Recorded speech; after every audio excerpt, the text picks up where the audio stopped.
Buenos días amigos y amigas de las redes sociales. Estamos transmitiendo desde Chicoacén. Estamos conectados por acá. Desde hace días no hay señal telefónica. Estamos conectados a través de un ciber con ficha satelital. El día de hoy vamos a presentar Pagre Piegra en el marco que nos hicieron hacer llegar de un festival. Gracias maestra Chari Gumeta por su apoyo. Y estamos por acá, les vamos a presentar Ana Lilia Pérez Quesada. Ella es integrante de la Fundación Armando Duvalier y el día de hoy va a presentar Pagre Piegra, un cuento del maestro Armando Duvalier, quien es considerado el padre de la poesía chiapaneca, quien también se dedicó a la parte narrativa de cuentos. Tiene 5 cuentos y este es uno de ellos, que fue publicado en la Universidad de Arizona por Dixon. Gracias Ana Lilia, estamos completamente en vivo.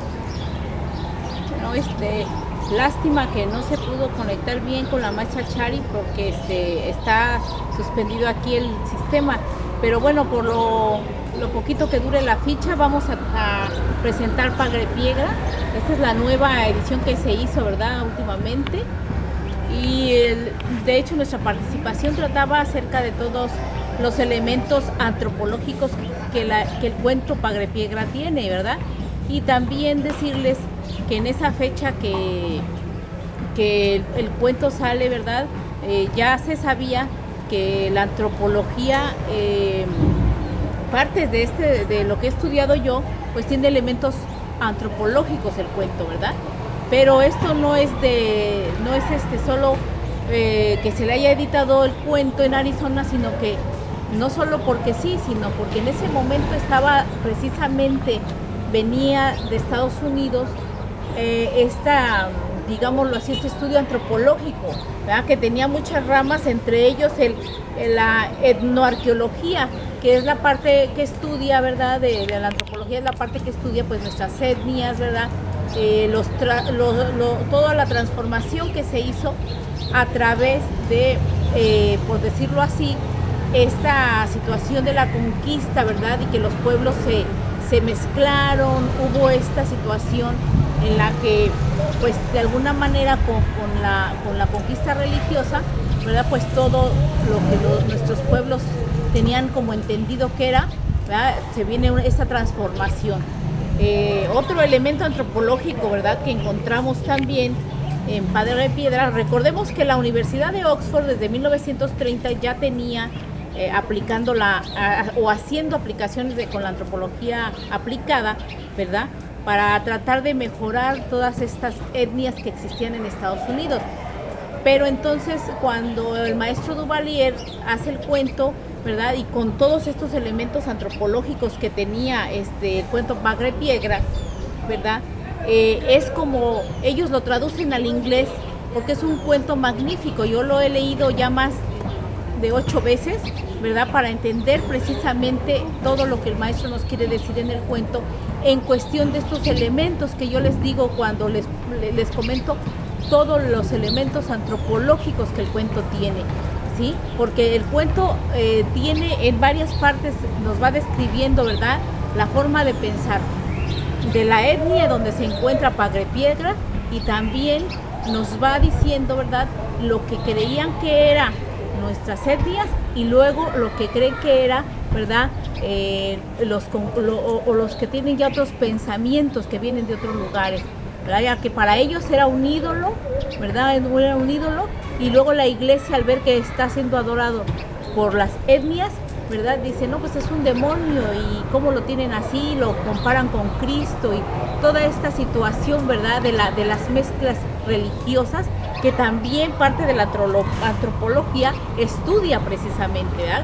Es esa parte religiosa o la antropología que nos explica todos estos sucesos, ¿verdad? De rituales precisamente y de visiones de nuestros pueblos y hace estas comparaciones para darnos a entender la visión, como dice el libro también, la visión de los vencidos y la visión de los que vencieron, ¿no? Entonces ahí podemos encontrar otros elementos antropológicos que, como les digo, ¿verdad? Oxford fue la primera universidad que precisamente nos va a presentar todos estos elementos para rescate de los pueblos originarios, y que aquí Duvalier nos los presenta exactamente ya en cuento, ¿verdad? Y es por eso que se traduce al inglés, porque tiene todos los elementos que la antropología en ese momento, ¿verdad? Y la historia también, porque también hay antropología histórica, déjenme decirles, que estudia toda esta parte de ver estas visiones diferentes, ¿verdad? A través de la historia, estos procesos que van cambiando a nuestros pueblos originarios ya con la visión de otros pueblos, ¿verdad? Y que entonces se entremezcla, ¿verdad? Y se hace estos sincretismos, estas situaciones, ¿verdad? En las cuales el cuento nos lo presenta muy claramente cómo fue este proceso. Fíjense, él nos todo lo que nos cuenta el cuento, ¿verdad? De Padre Piedra, nos está contando ese proceso de estos cambios, ¿verdad? Que se fueron dando a través de estos tiempos. Entonces, por eso es un cuento magnífico y por eso es traducido al inglés. ¿Por qué? Precisamente porque valía la pena rescatar todos estos elementos antropológicos, ¿verdad? Que aquí nos los da claramente el cuento a entender. Es algo digerible, es algo claramente entendible, pero para nosotros los estudiosos de la historia, de la antropología y de todos estos, de la sociología, lo podemos entender más adentro todavía, hacer el análisis más adentro todavía. ¿Por qué? Pues porque precisamente esos elementos los detectamos de inmediato, los vamos detectando en cada lectura, en cada página, ¿verdad? En cada frase vamos detectando estos elementos. Y de ahí que el cuento haya sido precisamente traducido al inglés, porque es un cuento magnífico que para la época parece ser que fue uno de los primeros cuentos traducidos. Entonces imagínense la importancia. Yo por eso pues admiro muchísimo esa parte del maestro Duvalier, que es tal vez queriendo hacerlo o no queriendo hacerlo, pero yo supongo que sí, porque tenía mucho conocimiento de esto. Él visitaba estos lugares y él iba a estos lugares. Entonces yo creo que es un cuento que todos los jóvenes, desde preparatoria hasta universidad, lo deben conocer, para conocer precisamente lo que en estos tiempos se hacía, que ya había, digamos, literatura muy, ¿cómo decirlo?, importante, pero también interesante, ¿no? Es una literatura que todos deberíamos de conocer, y es que siempre yo les invito a eso, conózcanlo. Incluso debería de haber una tercera edición para que más jóvenes lo conozcan al cuento. Cuando yo lo he dado a conocer incluso a extranjeros, les ha encantado, y luego también cuando lo he dado a conocer a jóvenes, estos jóvenes pues quedan maravillados. Entonces yo pienso que hasta una tercera edición debería de haber, ¿verdad? Y con este análisis precisamente de los rescates de antropología e historia que tiene Padre Piedra. Muchas gracias, y de alguna manera estamos muy tristes porque no se pudo transmitir directamente con la maestra Chari.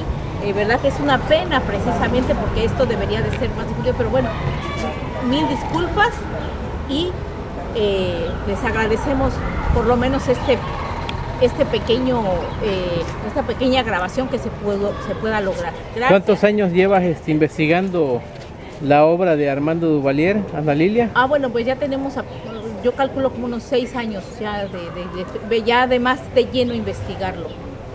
Bueno, vamos a leer un pequeño fragmento, ¿no? Lo que tú decías, cómo es que está basado desde el punto de vista antropológico y arqueológico también, ¿no? Él escribía en los ratos que tenía, podemos decir, libre, ¿no? Entre la familia y ser funcionario, ¿no? Empieza así: jule, jule, jule. Los perros como liebre corrían cerca del venado, que daba vuelta en medio de los árboles. Se perdía y luego le miraba saltar las piedras y los gruesos troncos derribados. Jule, jule. Se paraban, removían la tierra, olfateaban las huellas del venado y con el ladrido escurriendo del hocico seguían corriendo. Cortarle la vuelta, Chus, vos, Onesíforo, seguilo con los chuchos, yo me quedo para verlo, ¿no? Vamos viendo la manera como él va abordando esta narrativa tan bonita, ¿no? Sí, pero también ahí podemos encontrar otro elemento también, que es de la antropología lingüística. Ahí podemos ver el rescate del lenguaje y del modismo de ese momento, ¿verdad? Estas palabras no son comunes hoy. Lo que veníamos comentando, ¿no? Se volvieron a oír los ladridos y después llegaron don Damián y Chus. ¿El santo de los antiguos?, exclamó con asombro don Damián. Se oyó un grito largo y lastimero que se fue rebotando entre las rocas, los tres se santiguaron, ¿no? Lo que veníamos diciendo, ¿no? Cómo es que ven a estos ídolos de barro, ¿no? Convertidos en dioses, ¿no? Y lo que aportaba en la conversación que traíamos de ese rato, ¿no? Sí, ahí estamos viendo también el rescate de la lengua, del modismo, del momento. Estamos viendo también esta situación religiosa que es esta asociación entre lo que para los cristianos va a ser algo diabólico, por decirlo así, o algo que no va. Para nuestros pueblos era comparar estos ídolos, porque eran sus dioses para ellos, compararlos con Cristo, ¿no? Porque ellos era la fe que tenían en su momento, pues de estas creaciones, ¿verdad? De los dioses que ellos adoraban. Y esta parte final que decíamos, ¿no? Perdón. Dice, ¿me estás oyendo, Padre Piedra? Conozco los signos de tu presencia y tu poder, no me dejes abandonado. Se oyó un terrible estruendo y se incendió la oscuridad. El rayo cayó tan cerca del camión que se estremeció con estrépito. Saltó al abismo y fue a caer un profundo y caudaloso río. El cielo colérico seguía azotando con sus furiosas aguas las carnes de la tierra.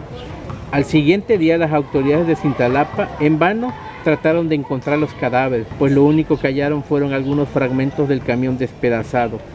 Padre Piedra y Onesíforo dormían entre flores de espuma del caudaloso río, ¿no? Sí, y así ahí podemos encontrar también esta cosmovisión de nuestros pueblos, porque ellos, acordémonos que estos fenómenos, ellos siempre los van a conectar con los dioses.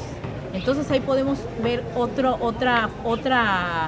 elemento también de la antropología, de la fenomenología, y ver que ellos siempre era esta cosmovisión que ellos tenían, ¿no?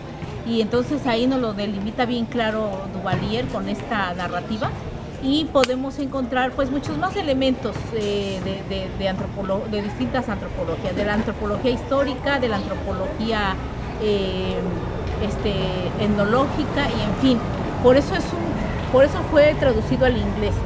Fue traducido al inglés porque precisamente tenía todos estos elementos que en su momento la antropología pues está naciendo en Estados Unidos, ya tenía tiempecito, y entonces llega este cuento a la Universidad de Arizona, y es por eso que es traducido. De alguna manera a los antropólogos les va a ayudar para que los tanto historiadores como antropólogos y toda esta área de lo social puedan entender la visión de nuestros pueblos, pero también esta fusión, ¿verdad? Lo que provocaba esta fusión de dos modos de ver un mismo fenómeno, por decirlo así, que es el fenómeno religioso, o este concepto de cosmovisión tan diferente de cada lugar, y es lo que estudia la antropología. Pues gracias, Ana Lili, y con esto cerramos nuestra participación de Padre Piedra desde Chicoacén. Sí, ya no pudimos. Disculpándonos en gran manera con la maestra Chari porque no se pudo hacer la conexión como nosotros hubiéramos querido, y le agradecemos, pero a la vez le pedimos mil disculpas porque no se pudo hacer esta transmisión como se debía, ¿verdad? Y somos muy formales, ella lo sabe. Pero bueno, entre estas circunstancias pues no puede uno hacer más que hacer como esto para hacérselo llegar también a ella y pedirle mil disculpas, y sabe que de alguna manera pues a mí me entristece que eso no pueda llegar más allá. Pero bueno, por lo menos hacemos esto, maestra Chari, con todo el corazón. Gracias.